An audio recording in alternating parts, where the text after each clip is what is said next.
कि अगर तुम आत्मा को सदा जन्म लेने वाला और सदा मरने वाला समझते हो तो भी शोक करने वाली बात नहीं है। अर्जुन को यहाँ महाबाहो बुलाया गया है, जिसका अर्थ हुआ शूरवीर। युद्ध में शामिल योद्धाओं के ऊपर वध करने का भला कैसा पाप? वो तो मैदान पर एकत्रित ही इस उद्देश्य से होते हैं कि सामने वाले को हराकर जीत हासिल करनी है। तो अर्जुन को भी बस वही करना है जो उसका कर्म है, जो एक क्षत्रिय का धर्म होता है। भगवान श्री कृष्ण बड़ी सटीकता से बात कर रहे हैं। यहाँ वो जीवन के अटल सत्य को समझा रहे हैं कि इस धरा पर जो मनुष्य पैदा हुआ है वो एक न एक दिन तो मरेगा ही। मरने के बाद उसे पुनः नया जीवन मिलेगा, यह दोनों निश्चित है। तो इस पर शोक कैसा? अपने पिछले कर्मों के अनुसार आत्मा को नया शरीर मिल जाता है और यह क्रम चलता रहता है जब तक जीव को परमात्मा का ज्ञान न हो जाए। अज्ञानता में वो यहीं भटकता रहता है, इसलिए उसे बार बार भगवान की शरण में जाने का ज्ञान दिया जाता है ताकि मनुष्य का उद्धार हो सके। श्री भगवान अर्जुन की आंखों से मोह के आवरण को हटाने का प्रयास कर रहे हैं। यही आवरण तो आज हर जीव की आंखों पर पड़ा है। श्री कृष्ण ने अर्जुन को समझाया कि जो अटल है उसके लिए क्या शोक करना। यहाँ आत्मा की उपस्थिति को एक विशेष तरीके से समझाया गया है। श्री भगवान ने अर्जुन को बताया कि हे भारत, प्रारंभ में सारे जीव अव्यक्त अवस्था में होते हैं, यानी न दिखते हुए भी वो किसी एक अदृश्य अवस्था में होते हैं। हालांकि आत्मा के स्वरूप को इनकार करने वाले इसे स्वीकार नहीं करते। श्री कृष्ण आगे कहते हैं कि जीव मध्य में आकर प्रकट होता है और उसके बाद फिर अव्यक्त अवस्था में चला जाता है। आत्मा के शाश्वत होने की धारणा के अनुसार वो हमेशा व्याप्त है। जैसे जन्म से पहले जीव अव्यक्त होता है, जन्म के बाद व्यक्त और मृत्यु के बाद पुनः अव्यक्त हो जाता है। आत्मा इस अनुसार विचरण करती रहती है। अतः इसमें शोक करने की क्या बात है? भगवान कृष्ण शरीर को महत्व न देने पर बार बार जोर दे रहे हैं ताकि अर्जुन मोह की दुनिया से बाहर निकल आए। वैसे देखा जाए तो श्री कृष्ण जो स्वयं भगवान है, चाहते तो एक पल में ही पूरे युद्ध की काया पलट सकते थे। उनके रहते पांडवों के लिए जीत कौन सी बड़ी बात थी।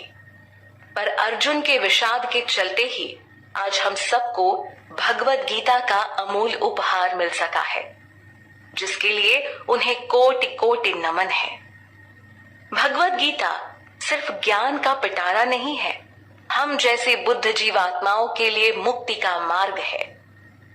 इस श्लोक में श्री भगवान ने अर्जुन को बताया कि कैसे कुछ लोग आत्मा को आश्चर्य से देखते हैं, तो कोई इसका आश्चर्य से वर्णन करता है और कोई इसके बारे में आश्चर्य से सुनता है। लेकिन इन सब के बीच कुछ ऐसे लोग भी होते हैं जो आत्मा के स्वरूप के बारे में सुनकर भी कुछ नहीं समझते। उनके द्वारा आत्मा को न समझ पाने का मूल कारण है देहात्म बुद्धि द्वारा आत्मा को समझने की कोशिश, जो कभी सफल नहीं हो सकती। इससे पहले के श्लोक में इस बात का वर्णन हो चुका है कि किस तरह आत्मा अचिंत्य है, उसे कल्पना से नहीं समझा जा सकता। आत्मा अव्यक्त है और इतनी सूक्ष्म है कि इन भौतिक आंखों से उसे नहीं देखा जा सकता है। इसके बावजूद भी कुछ लोग ऐसे होते हैं जो सिर्फ उन चीजों पर विश्वास करते हैं जिनका अनुभव वो अपनी भौतिक इंद्रियों द्वारा ले सकते हो, पर आत्मा इससे परे है। तभी वो इसके बारे में सुनकर भी कुछ समझ नहीं पाते हैं। शरीर को देह रूप में समझा जा सकता है और देही यानी आत्मा जो उसके अंदर वास करती है, पर फिर भी वो शरीर से भिन्न होती है। शरीर और आत्मा दोनों का अलग अस्तित्व है। शरीर के मरने के बाद भी आत्मा रहेगी क्योंकि वो शाश्वत है। इसलिए अगर आत्मा मरती ही नहीं और उसका कभी वध किया ही नहीं जा सकता, तो ऐसे में किसी जीव के लिए क्या शोक करना। कमाल की बात है कि आज लगभग हर कोई अपने शरीर से बेहद आसक्त है, पर जो हमेशा रहने वाली आत्मा है, उसको जानते हुए भी वो अज्ञानी बना हुआ है। कुछ लोग तो इसे स्वीकार ही नहीं करते। श्री भगवान पुनः अर्जुन को शोक ना करने को कहते हैं। उसे युद्ध करना चाहिए, क्योंकि युद्ध भूमि की यही मांग है, वरना भला वो सब वहां होते ही क्यों। पुनः अर्जुन की पहले वाली एक बात को याद किया जाए तो उन्होंने कहा था कि अगर कुल का नाश हो गया तो इससे सनातन धर्म नष्ट हो जाता है। यानी वो कौरवों को मारने के पक्ष में नहीं दिख रहे थे। अर्जुन को इसमें अनिष्ट नजर आ रहा था, लेकिन यहाँ श्री भगवान का परम ज्ञान उनकी बातों को काटता है। भगवान ने भी धर्म की बात छेड़ दी और अर्जुन को याद दिलाया कि तुम एक क्षत्रिय हो जो इस वक्त युद्ध भूमि पर खड़ा है। तो क्षत्रिय होने के नाते तुम्हारा धर्म पहले यह बनता है कि युद्ध करो, न कि इससे विमुख हो जाओ। इससे श्रेष्ठ दूसरा कोई काम तुम्हारे लिए नहीं है। धर्म की रक्षा के लिए युद्ध करना, खून बहाना बुरा नहीं, लेकिन सिर्फ निजी स्वार्थ के चलते किसी दूसरे का बुरा करना या उसका वध कर देना सही नहीं है। पर महाभारत का युद्ध धर्म युद्ध कहलाया, जहां युद्ध करना भी धर्म के अनुसार और मारना भी धर्म के अनुसार था। वैसे भी युद्ध में मारे गए सैनिक का यश उससे कहीं ज्यादा होता है जो युद्ध लड़ने से ही मना कर देता है। इसलिए श्री कृष्ण अर्जुन को प्रोत्साहित करते हैं। श्री भगवान अर्जुन को युद्ध करने के लिए प्रेरित करते हैं। अपने इस वाक्य द्वारा श्री भगवान अर्जुन को एक और कमाल की बात बताते हैं। भगवान कहते हैं कि हे पार्थ, यह युद्ध तो तुम्हारे लिए स्वर्ग के खुले द्वार जैसा है। श्री कृष्ण युद्ध को वहां उपस्थित हर क्षत्रिय के लिए लाभकारी बताते हैं, जो मरने के बाद स्वर्ग को प्राप्त होंगे। युद्ध आवश्यक है ताकि धर्म की स्थापना हो सके, बेशक इसके लिए खून खराबा ही क्यों ना करना पड़े। युद्ध की यही मांग है। अगर ऐसा नहीं किया जाएगा तो दुर्योधन के द्वारा अधर्म और बढ़ेगा, जिसने अपने भाइयों यानी पांडवों तक को नहीं छोड़ा। वो भला अपनी प्रजा के साथ क्या न्याय करता। ऐसे में उसे मारकर अधर्म का अंत करना जरूरी था। ये सिर्फ क्षत्रिय धर्म के साथ न्याय नहीं होता, बल्कि संपूर्ण प्रजा के लिए भी न्याय होता।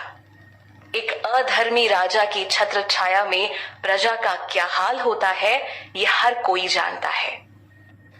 करुणा से भरे अर्जुन की बात पर बेशक कुछ लोग सहमत हों, जो उनके जैसे ही भावुकतापूर्ण दृष्टि से हालात को देखते हो।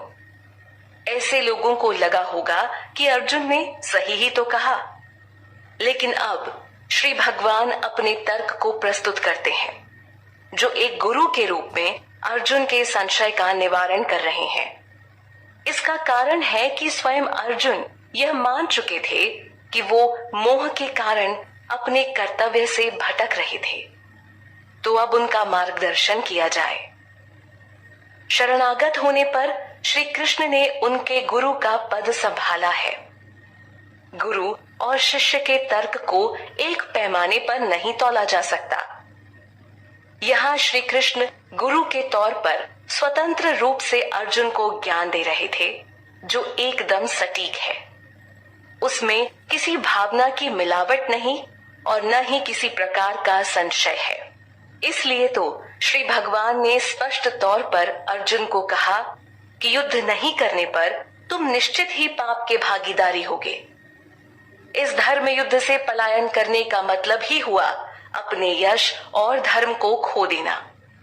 श्री कृष्ण द्वारा कही यह बात सत्य ही तो है, क्योंकि युद्ध से भागे हुए सैनिक को देश की जनता देशद्रोही या भगोड़ा जैसे शब्द कहकर अपमानित करती है। जो एक क्षत्रिय को बिल्कुल शोभा नहीं देता। इस कारण अर्जुन को निडर होकर अपना क्षत्रिय धर्म निभाना चाहिए। भगवान कृष्ण अर्जुन को बताते हैं कि अगर वो युद्ध नहीं करता और युद्ध भूमि से बिना लड़े ही लौट जाता है तो इसके बाद हर जगह ही उसका अपयश गाया जाएगा। देश की रक्षा एक क्षत्रिय के हाथों में होती है। अगर वो अपने कर्तव्य को ना करे तो भला कौन उसका मान करेगा। भगवान कृष्ण साथ ही यह भी बोलते हैं कि एक सम्मानित व्यक्ति के लिए अपयश तो मृत्यु से भी बढ़कर है। हर व्यक्ति को अपना कर्म करना ही होता है, जिसे ना करने पर उसे अपमान का सामना करना पड़ता है। अर्जुन एक सम्मानित पुरुष थे। ऐसे में सवाल ही नहीं खड़ा होता कि वो अपनी इस प्रतिष्ठा पर दांव खेलें। एक योद्धा के लिए युद्ध में मारा जाना भागने के मुकाबले कहीं श्रेष्ठ है। अपनी पिछली बातों को ही यहाँ जारी रखते हुए भगवान कृष्ण कहते हैं कि तुम्हारे युद्ध न लड़ने की इच्छा को दूसरे महारथी योद्धा एक दूसरे नजरिए से देखेंगे। कहने का तात्पर्य यह हुआ कि अर्जुन तो परिवारजनों के मोहवश उन्हें मारना नहीं चाहते। भाई बंधुओं को मारने में उन्हें अनिष्ट दिख रहा है, लेकिन दूसरे महान योद्धाओं को भला इससे क्या। वो तो अर्जुन को सीधे सीधे तौर पर कायर कह देंगे, जो कि डर के मारे युद्ध भूमि छोड़कर भाग गया। उनके हृदय अर्जुन के समान कोमल नहीं और न ही उनके विचार अर्जुन के जैसे पवित्र हैं। अर्जुन ने मैदान छोड़ा तो हर कोई उसे तुच्छ मानेगा। जो भी उन्हें पहले सम्मान देता आ रहा था वो भी अर्जुन की निंदा करेंगे, आलोचना करेंगे। इसलिए अर्जुन के लिए यह बिल्कुल अनुकूल नहीं कि अब वो युद्ध स्थली से वापस लौट जाएं। भगवान कृष्ण अर्जुन को युद्ध न करने के दुष्परिणाम बता रहे हैं। भगवान कहते हैं कि अर्जुन, अगर तुम युद्ध से विमुख होते हो तो तुम्हारे शत्रु तुम्हारे सामर्थ्य का मजाक उड़ाएंगे। वो ऐसे ऐसे कटु वाक्य बोलेंगे जिसे कोई भी सुनना पसंद नहीं करेगा।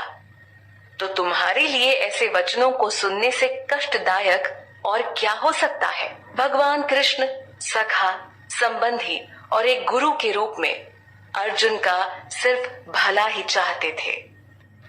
इससे पहले भी भगवान श्री कृष्ण अर्जुन को यह कह चुके हैं कि युद्ध तो तुम्हारे लिए स्वर्ग के खुले द्वार जैसा है।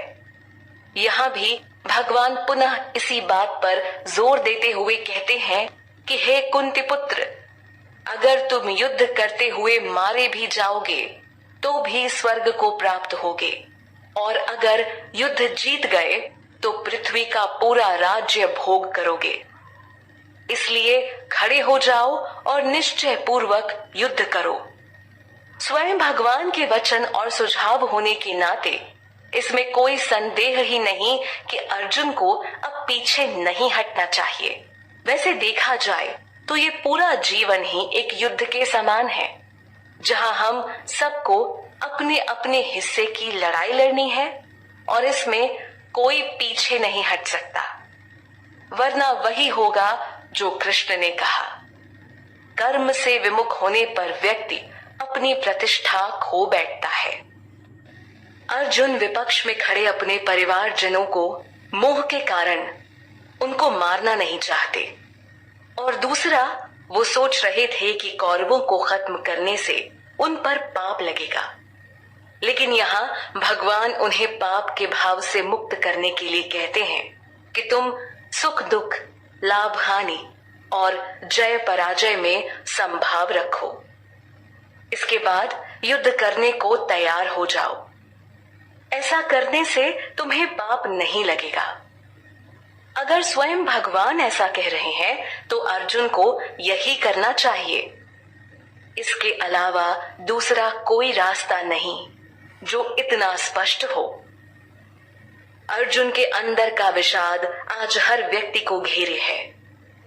कोई भी कार्य करने से पहले व्यक्ति उससे मिलने वाले लाभ हानि के बारे में सोचता है कि काम शुरू करने से उसको उसमें जीत मिलेगी या हार। कई बार वो परिणाम की चिंता में उलझकर काम शुरू ही नहीं करता, जिससे अंत में उसको कुछ नहीं मिलता। लेकिन भगवान का उपदेश यह है कि व्यक्ति को सिर्फ दृढ़ता पूर्वक अपना कर्तव्य करना चाहिए। यही तो कृष्ण अर्जुन को बता रहे हैं, जो परिणाम की कल्पना में उलझ चुके थे। इस श्लोक में आए सांख्य शब्द पर बात करें तो इसका तात्पर्य हुआ विश्लेषण से, जिसका मूल रूप से संबंध शरीर और आत्मा के विश्लेषण से है। इसके द्वारा आत्मा की प्रकृति का वर्णन मिलता है। भगवान कृष्ण अर्जुन को बता रहे हैं कि उन्होंने यह सारी बातें सांख्य योग के माध्यम से बताई, लेकिन अब वो कर्म योग पर बात करेंगे, यानी निष्काम भाव से कैसे कर्म करना चाहिए, इस पर श्री कृष्ण ज्ञान देने वाले हैं। भगवान अर्जुन को कहते हैं कि हे पार्थ, अगर तुम इस प्रकार ज्ञान या बुद्धि से कर्म करोगे तो कर्म बंधन से मुक्त हो जाओगे। बुद्धि चीजों का विश्लेषण अच्छे से कर सकती है, फिर इसके बाद अगर कोई कर्म करे तो उसे कर्म बंधन में नहीं फंसना पड़ता। कर्म बंधन में उलझने का संदर्भ ही तब आता है जब व्यक्ति विवेक से काम नहीं लेता। जहां बुद्धि से चलने की आवश्यकता होती है, वहां वो किसी खास परिस्थिति के अधीन होकर काम करता है। लेकिन अब आगे कर्म योग पर बात होने वाली है। ऊपर श्लोक में भगवान कृष्ण ने जिस कर्म योग का परिचय दिया है, उसी के बारे में एक कदम आगे चलते हुए वो अर्जुन को समझाते हैं। भगवान कृष्ण कहते हैं कि इस कर्म योग में स्थिर होकर मनुष्य जो भी काम करता है, उससे उसे कभी हानि नहीं होती और न ही उस व्यक्ति पर किसी प्रकार का दोष लगता है। इसे फल रूपी दोष के रूप में समझा जा सकता है। इनके अलावा अगर कोई अच्छे से इस कर्म योग सिद्धांत का पालन कर ले तो वो हर डर से निजात पा सकता है। वैसे कर्म तो हम सब ही करते हैं, क्योंकि इसके बिना जीवन निर्वाह नहीं हो सकता। अब आई दूसरी बात कि यही कर्म इंसान को इस भौतिक संसार से बांध देते हैं। कर्म फल में बंधा व्यक्ति बार बार लौटकर इसी धरा पर आ गिरता है, जिसका कारण साफ है, कर्म योग या कर्म सिद्धांत को सही से समझ ना पाना। व्यक्ति भगवान के अस्तित्व से विमुख होकर जीवन भर अपने और अपने परिवार के लिए काम करने में लगा रहता है, चाहे उसके लिए उसे अधर्म का रास्ता ही क्यों ना चुनना पड़े। ऐसा देखा भी गया है कि कैसे परिवार का भरण पोषण करने के लिए कई बार व्यक्ति धर्म से समझौता कर बैठता है, जो उसके पतन का कारण बन जाता है। श्री कृष्ण ने यहाँ अर्जुन को कुरु नंदन कहकर संबोधित किया है, जिसका अर्थ हुआ कि अर्जुन सभी कुरुओं में सबसे प्रिय पुत्र हैं। भगवान कृष्ण बता रहे हैं कि जो व्यक्ति इस कर्म योग मार्ग पर स्थिर होकर चलता है तो उसकी निश्चयात्मक बुद्धि एक ही होती है, उसमें भटकाव नहीं होता। ऐसे में व्यक्ति के मन में कर्म और अपने लक्ष्य को लेकर दृढ़ निश्चय होता है। लेकिन कुछ ठीक इसके विपरीत होते हैं, जिन्हें विवेकहीन कहना गलत नहीं होगा, जिनका चित्त हमेशा दुविधा में फंसा रहता है। ऐसे लोगों की बुद्धि कई शाखाओं में फैली होती है, वह अनंत होती है। ऐसे लोग किसी भी काम को शुरू करने से पहले इतना सोचते हैं, या कहें उनके मन में इतने विभिन्न विचार आते हैं कि वो किसी एक निर्णय पर नहीं पहुंच पाते। पहुंचते भी हैं तो दूसरा विचार फिर भटकाव पैदा कर देता है। यहाँ भगवान श्री कृष्ण ऐसे अविवेकी लोगों की ओर इशारा कर रहे हैं जो भोगों में लिप्त रहते हैं और जो वेदों में बताए सकाम कर्मों के प्रति ही ज्यादा आसक्त रहते हैं। उनको बस स्वर्ग मिल जाए, यही उनकी कामना होती है। ऐसे लोगों के लिए स्वर्ग से बढ़कर और कुछ नहीं है। यह बस फूल जैसी शोभित और रमणीय बातें ही करते हैं। इसमें कोई संदेह नहीं कि हमारे वेद शास्त्र ऐसे उपाय भी सुझाते हैं जिन्हें करने से व्यक्ति स्वर्ग की प्राप्ति कर सकता है।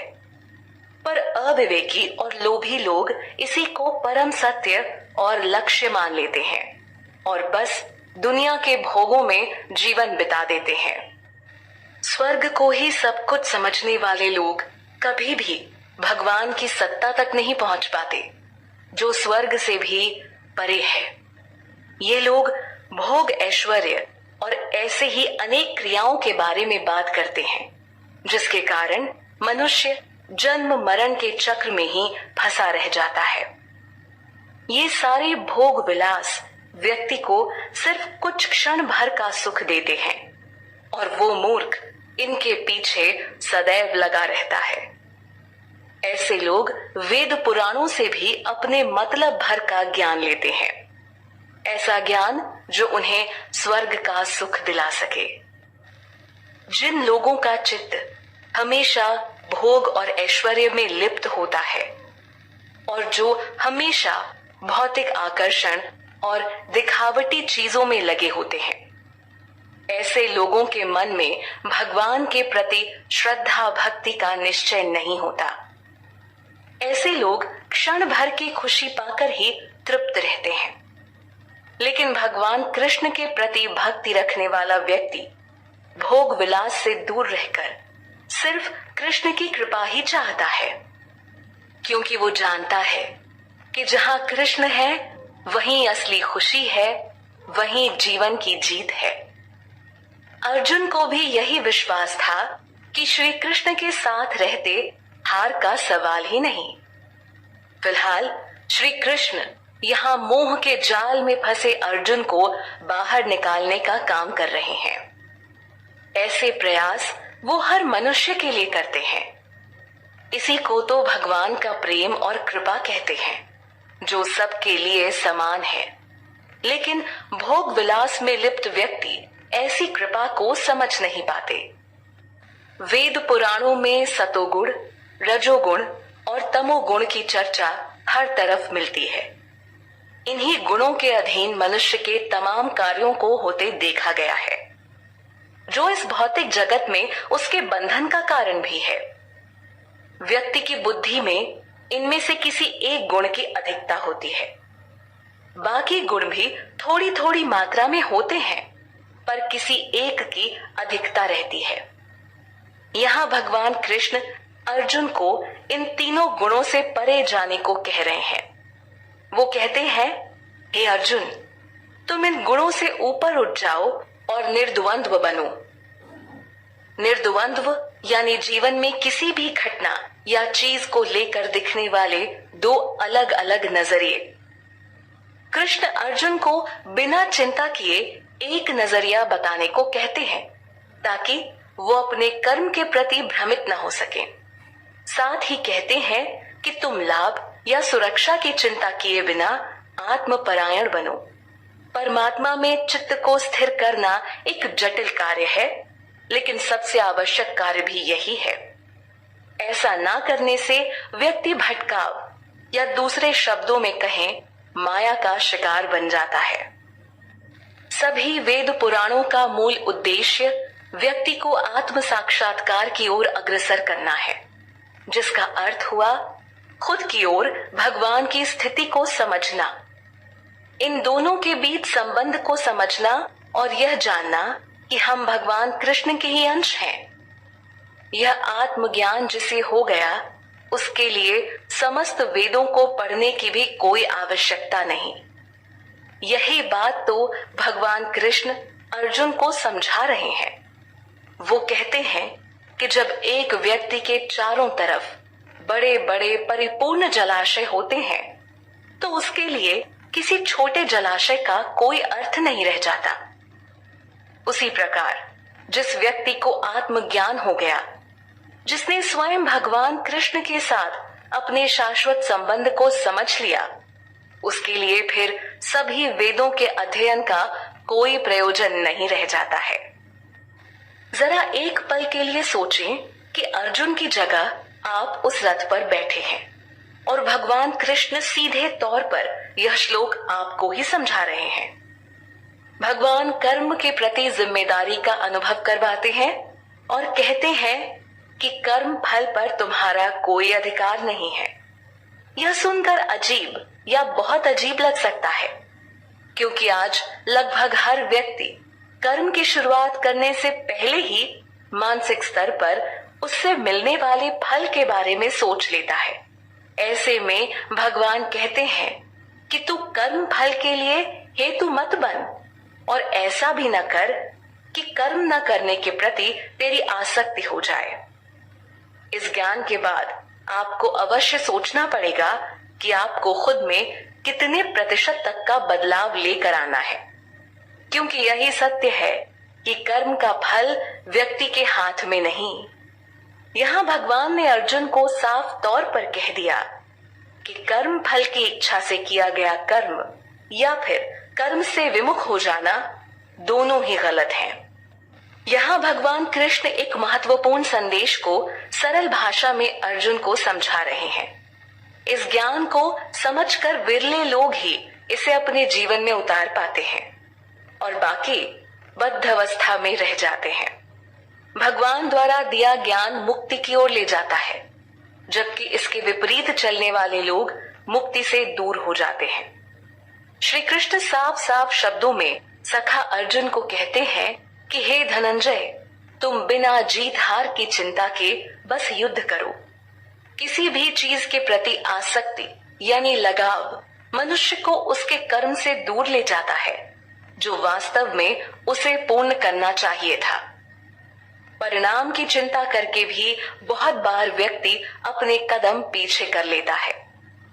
हर परिस्थिति में संभाव रखो और समस्त आसक्तियों को त्याग दो।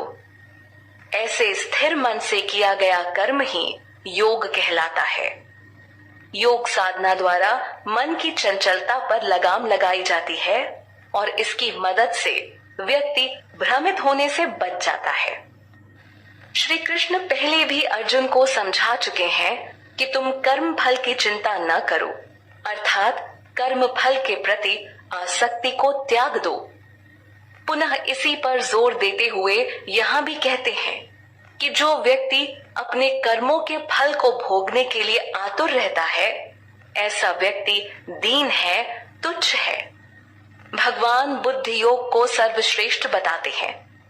जिसकी बुद्धि संभाव में रहकर कार्य करती है, वो निश्चित ही मुक्ति के योग्य है। भगवान कृष्ण ने अर्जुन को समझाया कि हे धनंजय, फल की आशा रखने से बुद्धि उस तक बंध जाती है। श्री कृष्ण का ज्ञान पूर्ण सार्थक है, क्योंकि व्यक्ति बिना कर्म के रह नहीं सकता और अगर क्षण क्षण वो बस कर्म फल के बारे में सोचे तो अनुमान लगाया जा सकता है कि उसकी बुद्धि कितनी बंध चुकी होगी। यह बंधन ही तो पतन है। हर समय विचारों में बस परिणाम या फल की चिंता सताने लगती है। पर कितनी स्वतंत्रता महसूस होगी अगर हम बस कर्म करके अगले कर्म की ओर बढ़ जाएं, बिना सोचे कि परिणाम कैसा आएगा।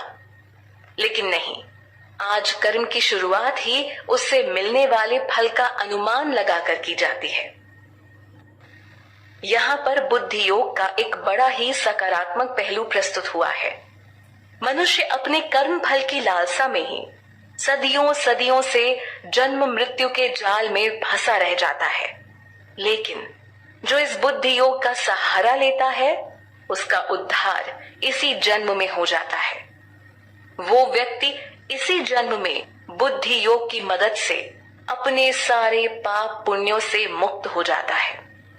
इसलिए भगवान कृष्ण अर्जुन को कह रहे हैं कि तुम इस योग मार्ग में स्थिर होकर अपने कर्म को करो। परिस्थिति कैसी भी हो, बस रास्ते से न भटको। इसी में कल्याण छुपा है। बिना भगवत गीता सुने पढ़े कर्म की इस गहराई तक पहुंच पाना आसान नहीं। तभी तो भगवान